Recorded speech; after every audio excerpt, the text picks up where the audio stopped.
Sa inyong lahat yan mga kababayan, mga kaidol. So patuloy tayo dito sa ating ginagawa sa ating project dito sa Sibugay Ipil, no? At pasensya na po kayo, hindi po tayo nakapag-upload ng mga ilang araw, 2 araw ata hindi tayo nakapag-upload kasi hindi po tayo nakapag-akyat sa taas kasi buhat ng tinubuan tayo ng ano tawag nito, bulutong or matagtiki yan tayo mga kaidol.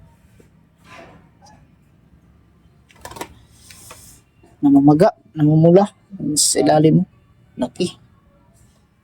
Ayaw pang pumutok, hindi natin pipilitin, baka magdusa tayo.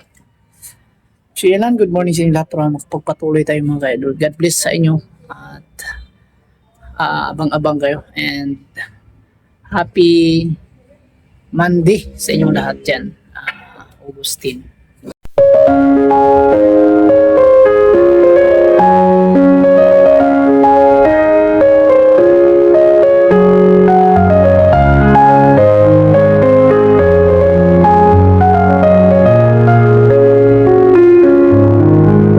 Kape muna tayo, titingnan natin habang magkape muna tayo habang tinitingnan natin po yung mga ginagawa ng ating mga kasama, no? Kasi hindi man tayo makapaglakad na maayos dito. Dito lang tayo sa baba. Ayan, so yung kape pala na iniinom natin ay cloves mga kababayan, mga kaidol. Ito po yung ay napakabisang gamot sa yung ano tawag ito, yung sa katawan natin. Pero dito kasi sa construction mga kaidol, hindi talaga natin may iwasan natin buuan tayo ng bulutong o matagtiki dito kasi daming mga kati-kati dito na nakadikit sa mga kahoy, no? Lalo na yung inayos namin ay renovation tong building na ginagawa namin. Talagang kapag nakasagupa kami ng ganito, inaasahan na talaga namin na may mangyayari talaga na ganyan. Sa kasamahan ko dito, hindi ba na po yung tinubuan, pero sa kanila, sila po yung nauna at medyo ano naman, wala na. Hilo yung masugat nila. So ako naman ngayon na po yung tinubuan. Abang-abang kayo nito para papakita natin kung anong latest update ng ating paa, no, na tinubuan ng bulutong. At dito sa taas papakita rin natin yung kanilang ginagawa. Ito. Nang doon na sila sa pangalawang layer ng bubong mga kaidol, nag-upisa. Nag-upisa na sila, nakalatag na po sila ng C-bar. Yan o, papakita natin dito sa taas. Yung C-bar sa pangalawa. Ayan o, makikita nyo yung C-bar na yan. Sa pangalawa, yan na po pangalawang bubong na gagawin. Naka E-type yung mga kababayan mga kaidol. E-type yung sa pangalawa dyan sa taas. So abang-abang kayo para at least makita nyo po yung magiging resulta nito ng aming project dito na napakalaki. Ito kasing makikita nyo awang dito. May awang pa siya natira. Yan. Makikita nyo na may malaking awang pa. So sa taas niyan ay may bubong. Yun ang sinasabi ko na E-type ang bubong dyan. So abang-abang lang gratis. Makikita nyo po yung unti-unting pagkatapos namin. Yan mga ka-idol, andito tayo sa taas, no? Kunting update tayo dito kasi pinilit natin yung makyat dito kahit may pigsa tayo na malaki sa ating. Ayan. Tayo sa taas para may update natin yun po yung mga ganap na ginagawa dito. Papakita natin at i-explain natin para at least karoon din kayo ng idea, no? At kung paano namin unti-unting binuo itong renovation area dito. So dito sa mga parlina dito po ay natapos na po ang paggawa dito, ang pag-welding, no? So ganito po yung processing dito sa bandang gilid na nilagyan namin ng pagkapitan ng yung cap niya dito, yung parang takip niya. So dito siya nakalagay. Yan. So papunta doon sa pinakadulo. At sa kabila din. At dito kita natin yung ginagawa ng ating mga kasama dito. ito ay height nito mga ka-idol. Galing to dito dyan sa mismong parlins natin na tuba ito papunta dito sa ilalim. Ay 1 meter lang po to siya. Dito. Pakita natin. Ito yung ginawa nila. So, mula po dito or 2 inches galing po dito. Galing dito 2 inches mula dito. Is ito. Punta dito sa ilalim is 100 cm po. Ito po yung suggestion natin sa may-ari para masakop po yung isang area doon sa dulo na malagyan po ng bubong yung bandang fire exit dun sa kabilang building, no? So, pakita natin dito para po na-explain natin sa inyo yung maayos na ginagawa. Halos matapos na rin. So, kakaunti na lang. Kasi ganito lang po siya kababa yung drop ng bubong dito mga ka-idol. Sabay po siya. So, explain natin kung bakit ganyan lang po siya kababa. Dahil po sa isang area dito na gusto nating isakop sa bubong. Itong area dito. Yan, ako, mainit na naman. Masakit na naman yung paa natin dito. Kita natin dito ha. Yan, mga bangkay dito. At dito po pala, yung aking kapatid dito ay siya po dito ang nag-repent ng mga hindi natamaan ng pintura dito tulad ng mga bagong wini-building dito. Ayan. So, pininturahan na po ito ulit. Yung banda dyan ay wala pa. So, dito, kita nyo ay malinis na yan. Pinturahan na. So, siguro, ito bawro nito. Marami na po silang tulong dito sa ayos na pintura. So, dito na part mga kahit napakita natin gusto kong paalam o kita sa inyo or explain sa inyo kung bakit ganito kataas yung ating height na mangyayari dito. Ayun. So, bakit siya mataas po dito papunta doon sa itong dating bubong dito yung una. So, yung first na lapag natin sa bubong dito.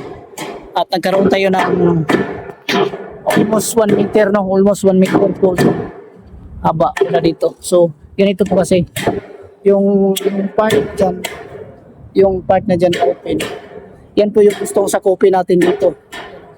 Yung banda dyan, gusto natin sakupin. Punta siya doon sa baba. Punta sa baba at ito papunta sa baba. Bali, dalawang rafter po yung gagawin natin dito.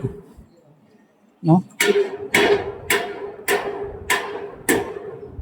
Dalawa po siya papunta doon. So, itong dito sa gitna at saka dito sa dulo. Papunta doon. Sakay siya. Para makita natin.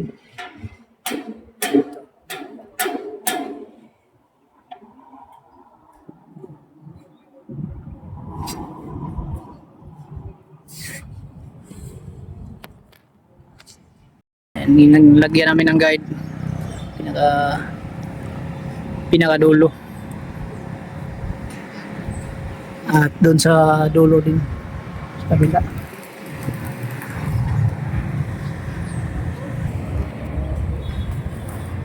Lagyan natin ng pagtalian ng ating nylon papunta doon sa pinakadulo.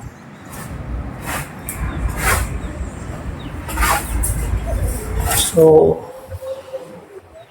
muna tayo dito mga ka-idol kasi hindi tayo pwede magtrabaho. Pakalaking pigsa natin.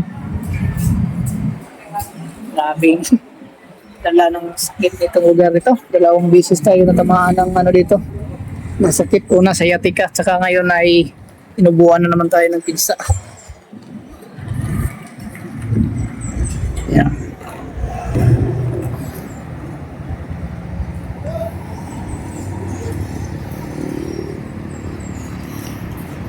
Anawa dia, nambah naisukat dia, naisukat ya.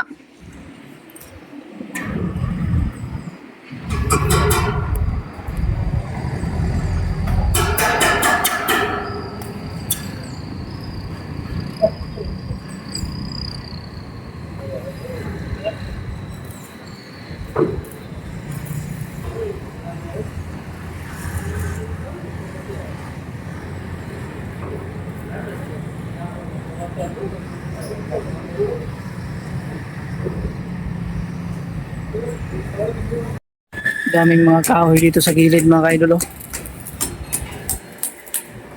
Dito lang yung tinatrabaho namin. May kaming gulay dito sa likuran. Mga kapatid ko nagtanim dito ng gulay para kami, makalis sa budget kami sa pagbili ng gulay ba. Dito papakita natin yung gulay namin na gulay na tinanim ng aking kapatid dito sa likuran.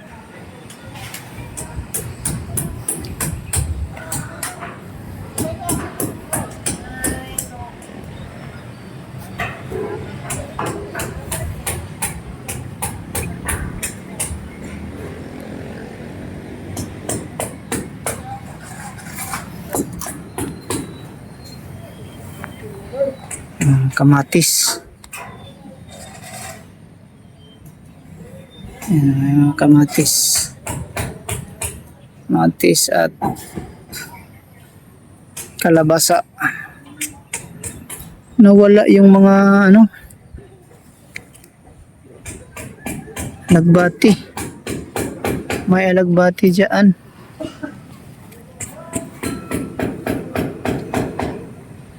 Ayan, tatanim kami ng gulay dito.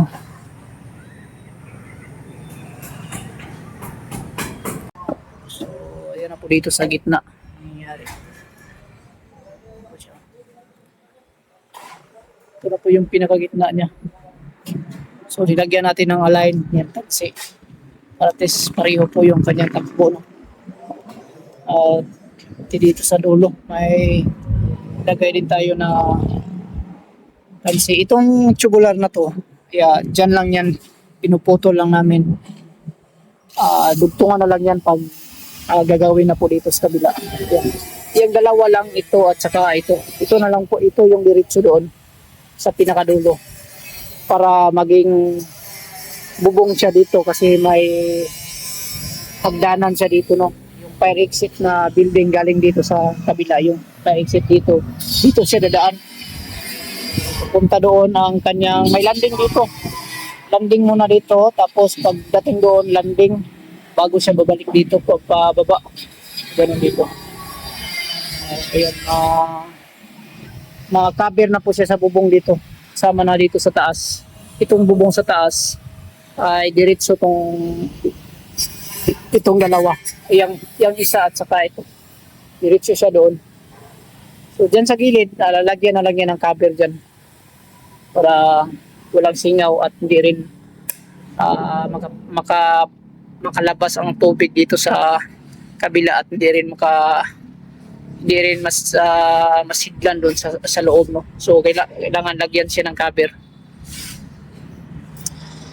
Yung hulog ng tubig natin ay sa likuran lahat at pati doon sa kabila. Bali sa likuran po lahat. Ganun po kalapad ang area natin dito. So umabot siya ng 800 square meter po ang area dito. Ginagawa natin dito mga kaidol. So, bukas nito ay kakabitan na to ng lens dito. Par lens, madali na lang yan dugtungan kasi ilang par lens lang naman ito. Bali 6-6, bali 12 po na par lens ang gamitin dito. Kadulo.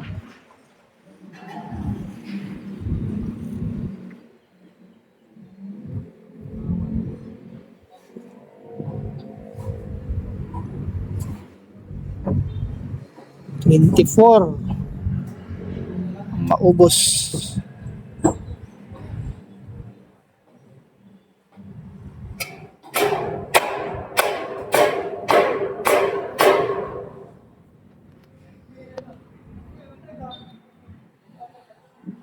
Dito. Wala pa rin tayo update sa ating lupa na natambak dito mga kaidol. Wala pa rin delivery dito na lupa. Hindi pa rin nalagyan dito sa pinakadulo. Kulang kasi yan dyan. pati dito sa kabila, yan po yung kulang. At sabi ko yung ipahuli natin sa gilid sa septic na ginawa namin dyan. Yan po yung gilid ng septic kasi po ang mangyayari kung tatambakan kasi yan, yung dating bako dyan kung palapitan natin sa camera. Gilid ng septic na ay bakod. Yung bakod na yan is sobrang napakalambot na po yung bakod na yan. Kaya kailangan dikitan siya ng isa pang bakod na concrete kahit ibaba lang natin ng konti, kahit nakababa siya ng isang hollow blocks galing dyan sa top ng dating bakod, no, para kung sakali magtambak ay lalagyan na lang natin ng hook yung dating bakod, lalagyan natin ng hook tapos hindi natin siya idikit masyado sa bakod para mabuhusan po natin yung gilid ng gilid ng bakod sa kabilaan. Mabuhusan natin siya sa loob para at least magkakaroon po siya ng tibay at lalagyan natin ng bracket para pwede natin i-continue yung bakod sa kabila. Pero yung bakod na yan kailangan pa pag-usapan namin kasi hindi yan kasama sa aming kontrata, no. Kontrata natin dito yung sa lang sa building, pati yung septic, kaya kasama yan kasi sa septic yun. Pero yung bakod dyan hindi yan kasama, yan o. So lalagyan na lang to ng sentro, bali 3 ang ilagay dito na patayo lang, wala na pong pahiga dito kasi masyado pong mababa yung kanyang parang anong tawag nito, yung kanyang paakyat ba tawag yan. Hindi naman siya masyadong mataas kaya ang ilalagay natin dyan lang sa gitna, yan o, dyan sa gitna at dito sa kabila, bali 3 bawat isang ganito. So iba yung taga full weld at iba yung taga pag lagay nito para mas madali. So overlap lang tayo dito ng bali 1 meter lang po kasi na-order na po ni Bong. Hindi lang sana natin na-order agad. Mas maganda kung umabot tayo dito ng 120. Kasi masyadong mataas galing sa ilalim. Kung hagpasin po siya ng hangin na may dalang ulan ay siguradong makapasok. Yan po yung inaalala natin pero gawaan pa rin natin ng paraan yan. Kaya lang naman ginawa ko tong mahaba siya dito kasi po ang inaalala namin na makaber tong isang area dito na makasama sa bubong dito sa taas. Medyo pangit na kasi tingnan kung may gagawin pa tayo dito ibang klaseng bubong na gagawin dito para lang dito sa isang area. So minabuti natin na bago natin ito magawa, kailangan pinaplanuhan natin kung anong mas magandang gawin para dito, no? I hope na sana magustuhan rin ng ating boss Arman Sulan sa kanyang pagtitiwala sa ating ginagawa dito. At ako naman po ay nagtatrabaho talaga ako dito kapag wala na akong karamdaman. Ako po ang nangunguna sa aming grupo kasi po ako ang contractor at ako ang foreman. So ako talaga yung nangunguna para may turo ko rin sa kanila yung aking kaalaman. Hindi talaga pwede maiwan sila dito ng mga ilang araw kung wala ko kasi dahil komplikasyon sa trabaho mga ka-idol na ako po makakapag. So tayo. Hindi pa sila matulog. Hindi pa nila alam kung paano laruin o paano solusyonan yung mga maliliit. Yan lang. Una mga ka-idol ang ating latest update sa ating ginagawa. Araw ngayon ng Lunes, no? So 2026. Ang date natin ngayon ay 10 ng August, no, araw ng Lunes 2026. So good luck sa inyong lahat at God bless. Ingat po kayo palagi sa inyong mga lugar mga ka-idol. Sa sulok mo kayo ng mundo. Maraming salamat pala sa inyong patuloy na pagsuporta.